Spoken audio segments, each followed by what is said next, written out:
Meus irmãos e minhas irmãs, paz e bem. Nós começamos hoje na liturgia a ler a primeira carta aos Tessalonicenses. Este é o texto mais antigo do Novo Testamento. É anterior à estruturação dos evangelhos canônicos, os 4 evangelhos que nós temos na Bíblia. E é um texto de Paulo, um texto que não é uma carta elaborada, como, por exemplo, podemos pensar a carta aos Romanos, mas que vai tratar de coisas muito básicas de uma vida de comunidade, que vai mostrar a estruturação de uma comunidade nascente, ainda muito incipiente. Essa é a primeira viagem apostólica de Paulo a esta comunidade, que é registrada nos Atos dos Apóstolos. No texto de hoje, nós vemos o apóstolo que vai defender a sua obra missionária. Então, ele escreve e o primeiro tema que ele vai tratar é de falar aquilo que ele e Barnabé fizeram nessa cidade, mas também do sofrimento que ali tiveram. Hoje começa o texto dizendo assim: certamente ainda vos lembrareis dos nossos trabalhos e fadigas. E então que vai recordar que em meio ao trabalho apostólico que ele teve, as dificuldades que eles foram tendo naquela comunidade, mas uma comunidade que Paulo vai ter muito apreço para com ela. E sobretudo, a carta vai se dedicar a 3 temas que são justamente as virtudes teologais: a fé, a esperança e a caridade. Vós sois testemunhas, e Deus também, de quão santo, justo e irrepreensível foi o nosso proceder para convosco, os fiéis. No exercício do nosso ministério de evangelizadores, qualquer um de nós cristão batizado, não é indiferente o nosso testemunho de vida. O apóstolo vai insistir nesse testemunho. Muitas vezes o Papa Francisco cita a expressão que é atribuída a São Francisco, que quando partem em missão, se tiver possibilidade, também devem pregar. Mas então que a primeira coisa que se insiste é sobre o testemunho de vida. Na verdade, essa frase não existe nas fontes franciscanas, mas existe sim quando São Francisco, na regra bulada, vai enviar os frades em missão. Ele vai dizer isso, que a primeira coisa é o testemunho de vida. E quando o Espírito Santo suscitar a ocasião, nesse momento deve pregar. O apóstolo vai insistir sobre isso, que eles buscaram viver de modo santo no meio da comunidade. E vai dizer: nós exortamos, encorajamos e insistimos para que vos comporteis de modo digno, para que também eles, a comunidade de Tessalônica, com base no testemunho dos apóstolos, vivesse de acordo com a vontade de Deus. A fé suscitada deve se transformar em vida, deve transformar em uma vida nova, uma vida que dá testemunho. Não se pode viver incoerentemente com o evangelho que nós anunciamos da nossa boca, com aquilo que nós dizemos que cremos.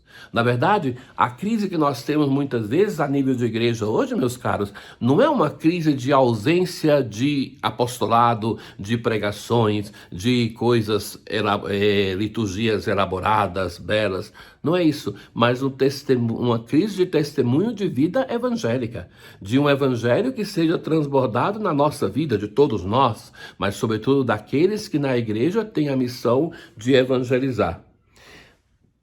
Por isso, agradecemos a Deus sem cessar por terdes acolhido a pregação da palavra de Deus, não como palavra humana, mas como ela é, palavra de Deus. No meio de tantas palavras, e no mundo de hoje muito mais do que no tempo de Paulo, nós temos uma invasão de palavras. Então, em meio a essas palavras, distinguir o que é de fato a palavra de Deus, escutar essa palavra e colocar em prática, é esse o desafio para cada um de nós no mundo de hoje. A palavra de Deus que está produzindo efeito em vós e em vós que abraçastes a fé. O apóstolo vai ser muito admirador e encorajador dessa comunidade. Nós, nesses dias, não ouvimos a parte inicial desta carta, porque nós tivemos algumas festas que então a leitura foi própria, mas que vale a pena tomar o início dessa carta e ver o quanto Paulo tem uma admiração, um carinho, uma ternura para com a comunidade dos Tessalonicenses. No Evangelho de hoje, nós temos as últimas duas repreensões de Jesus para com os fariseus e mestres da lei. Os ai de vós. E os ai de vós que nós temos hoje são todos dois ligados aos sepulcros. De um modo especial e em geral, falando da vida e do proceder destes grupos, Jesus vai chamá-los de um modo muito duro, sepulcros caiados. Que são sepulcros enfeitados por fora, mas que ninguém imagina o que está lá dentro, a podridão que tem lá dentro. Assim é quando vamos a um cemitério. Tudo belo, tudo enfeitado, são imagens, são estátuas, são flores, mas não se sabe a podridão que está lá dentro, a decomposição que se esconde, um mau cheiro. E é assim que Jesus vai falar dos fariseus e mestres da lei. E isso por uma questão muito concreta, porque eles queriam parecer justos diante dos outros, mas por dentro eles estão cheios de hipocrisia e injustiça. Então a podridão que Jesus fala concretamente é essa, a hipocrisia. A palavra hipocrisia vem de máscara. Estamos acostumados nesse tempo de pandemia a máscara, né? Então, a máscara concretamente do teatro grego, aquilo é a raiz dessa palavra. Então, Jesus não aceita isso, mas é porque também nisso eles têm uma outra coisa que é de exigir dos outros tanta perfeição quando eles não têm nenhuma perfeição e nem trabalham para ter. Que a pregação é para que o outro viva e não para que se converta na própria vida, no próprio coração. Mas também a questão da injustiça. A injustiça tem sempre duas dimensões na palavra de Deus, que é a injustiça diante do irmão, de se apropriar daquilo que é do outro, mas também a ausência de vida de santidade, que a justificação na palavra de Deus tem essa conotação de transparecer na nossa vida a ação do Espírito de Deus. Ora, meus caros, Jesus é um tanto duro com esses grupos de fariseus e mestres da lei, por causa deste aspecto, sobretudo. Então, a primeira advertência, o primeiro ai de vós, ele toca a um modo geral de ser dos fariseus, do mestre da lei. O segundo, sempre ligado ao túmulo, que Jesus vai dizer assim, ai de vós, vós construís sepulcros para os profetas e enfeitais os túmulos dos justos. E dizeis, se tivéssemos vivido no tempo de nossos pais, não teríamos sido cúmplices da morte dos profetas. Com isso confessais que sois filhos daqueles que mataram os profetas. Então os fariseus e mestres da lei, como todos os perseguidores ao longo da história, eles eram hábeis em construir monumentos. Então odiavam os profetas, porque os profetas tocavam a ferida deles, como está fazendo Jesus, dizendo que são sepulcros caiados. Então eles odiavam os profetas e os justos.